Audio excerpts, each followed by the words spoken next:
And I Mm. always thought, given the president's personality, a woman at that podium is better for him. So I think if a man is at that podium and Scott starts to do a good job, he'll likely get fired by the president. He won't like the spotlight being on another man. I just have to say that as factually as possible. And so women for President Trump do better in that job than men, frankly.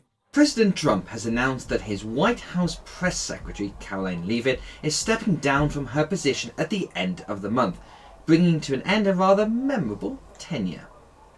According to the president, Karoline Leavitt is stepping aside to spend more time with her young family. Now, someone who knows the world and stood at the very same podium as Karoline Leavitt is the former White House Communications Director, Anthony Scaramucci. Anthony, thank you so much for joining us on Times Radio. What's your reaction to this news, and why do you think Miss Leavitt is stepping down? I mean, listen, I'm going to take her at her word. She has two children. God bless her for that. And maybe she made that decision. I do think the timing, however, is suspicious. Not to play Sherlock Holmes, but she went on maternity leave, arrived back on the job on July 16th. So to be departing a month later did seem a little odd to me. But that's Washington. Let's face it, she lasted 50.7 Scaramucci, so it's a lot longer than I lasted in that role. And if we're being honest and objective, she was very good at it because one of the things you have to do for the president is you got to tell lies from the podium with great conviction and great confidence. And I think she told something like, 43 lies every press conference that she had. And so she was very good at it. But I do think there's something else going on other than just a maternity leave. But that's speculation on my part. And again, that's my personal opinion. Well, it's a very difficult job, Anthony, because the first White House press secretary of Donald Trump, Sean Spicer, was ridiculed, I think, on his first briefing for saying the biggest ever crowds in humanity had ever attended his inauguration. Many of his successors then hid away from the podium, such as Sarah Huckabee Sanders, which delivered very few briefings. It is a difficult job, isn't it? Because the president is so precarious and likes to just say things himself, go on Truth Social, put stuff out there. So if you are standing in that podium, you're contending with a lot of political forces there, whoever comes next, how are they going to do that almost impossible job? Well, I'll just say three things. Number one, Scott, Scott Jennings is the most likely successor. But just to go back to Sean Spicer for a second, he had difficulty lying. You could see it on his face, his body language. It wasn't the largest crowd. He said it was anyway because the president wanted him to. Sarah had difficulty lying, so that's why she limited her press appearances.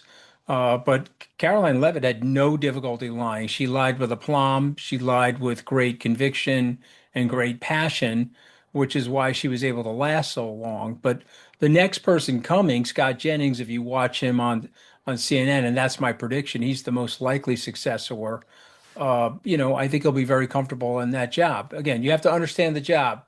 The president wants somebody to say things that are in his image, and that's something, like if you look at the the interview on Punch Bowl as an example, where he got pushed back, you could see he couldn't move. I mean, he was trying to tell the journalist that he is the greatest president that ever lived, and many people are saying that about him. And the journalist just looked at him and said, "Many people are not saying that about you. You've got a 32% approval rating. It's below where Richard Nixon was in August of 1974 when he resigned." So the president's going to need somebody to keep that sort of disinformation bubble going. And I think Scott Jennings is very capable of doing that.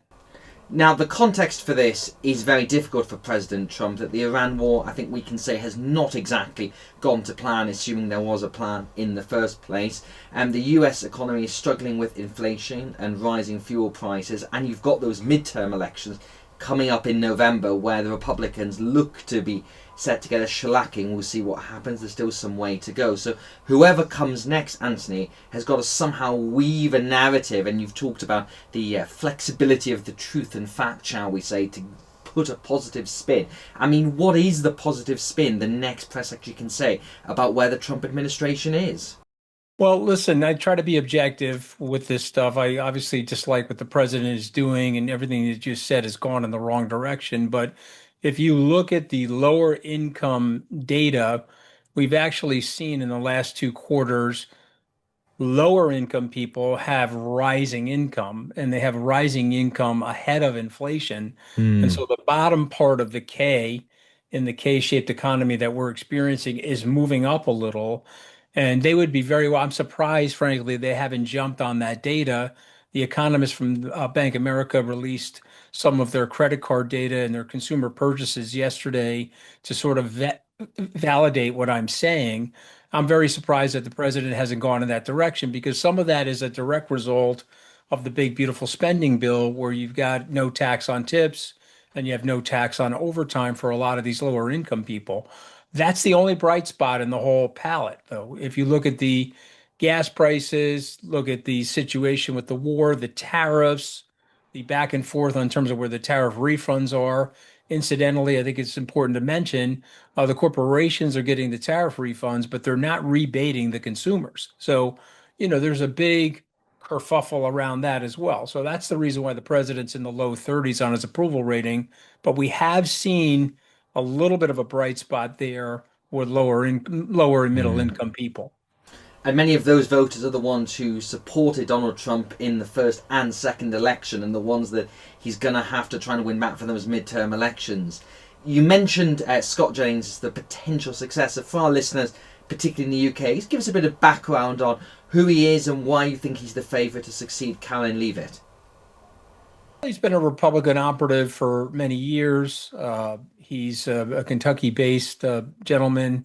I believe he spent some time working for Mitch McConnell on his staff, although you could verify that.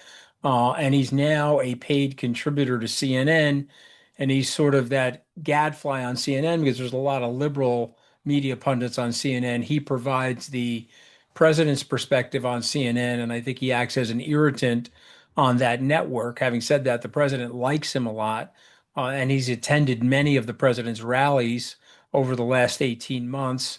And, the rumors inside of Washington are that he would be the most natural successor. Now, I will also say this in my very short time there, when Sean left after President Trump appointed me as communications director, I promoted Sarah Huckabee. And I Mm. always thought, given the president's personality, a woman at that podium is better for him. So I think if a man is at that podium and Scott starts to do a good job, he'll likely get fired by the president. He won't like the spotlight being on another man. I just have to say that as factually as possible. And so women for President Trump do better in that job than men, frankly.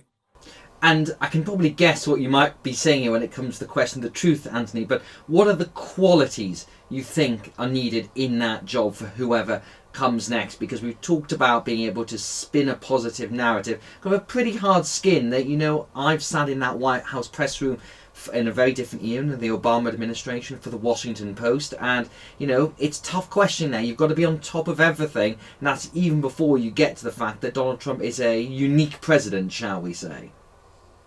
Listen, I think there's a couple of base ingredients here. Number one, you have to accept the president's narrative. You have to accept his election denialism.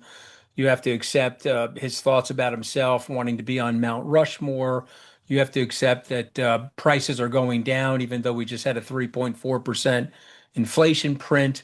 You have to accept that we've devastated the Iranian military, even though it looks like the Iranian military has been way more resilient and way more aggressive than we ever thought possible.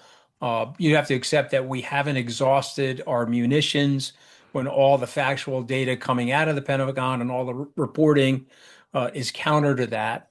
And if you can stay in the president's bubble and his narrative and you can address the press like you're in Alice in Wonderland in a totally different psychedelic movie that's not based on reality, you'll do a good job in that spot. But remember, if you got a man in that spot and the man is doing well, President Trump will not like that because he is a one spotlight, one person on the stage show, and that's him. And so, and we've seen Rubio's been clever at this. Vance has figured this out. They've got to get out of the way of the president and let him suck in all of the oxygen in the room. And finally, Anthony, you've written a new book as well, which is entitled All the Wrong Moves: How 3 Catastrophic Decisions and Years of Shit Show Politics Led to Trump and How We Find a Way Out. So given all that, tell our listeners, what is the way out? Well, I think it's very simple. I mean, the book basically describes how we ended up, and it's an economic story of how we ended up with this anger-based populism. But I think it's very simple. We have to break the current duopoly, the cartel inside of Washington. And I think one of the ways to do that is to end Citizens United. And just for your viewers and listeners quickly, Citizens United was a Supreme Court decision that allowed unlimited money into the American democracy and the American political system. And this has made it very skewed to the wealthy. If you just look at the legislative agenda, it's catering to big business and catering to the wealthy and not to working class people. So that's the central thesis.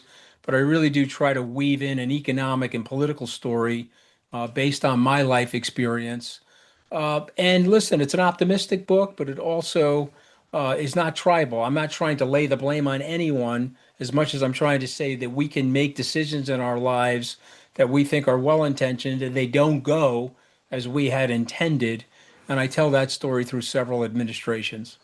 Well, I think it's a very similar story here in the UK, that until mainstream politicians have an economic narrative, a compelling story, then populists and the left and the right will continue to do very well. Well, thank you very.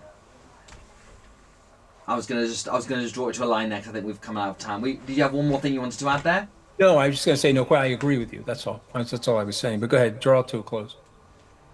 And thank you very much. That was Anthony Scaramucci, the former White House Director of Communications, and Anthony's new book, All the Wrong Moves on the Key Failures of the Trump Administration, is out this September. Perfect. That's great. Thank you so much for your time. Thank you. All right. Have a good day. Good luck, guys. Thanks a lot.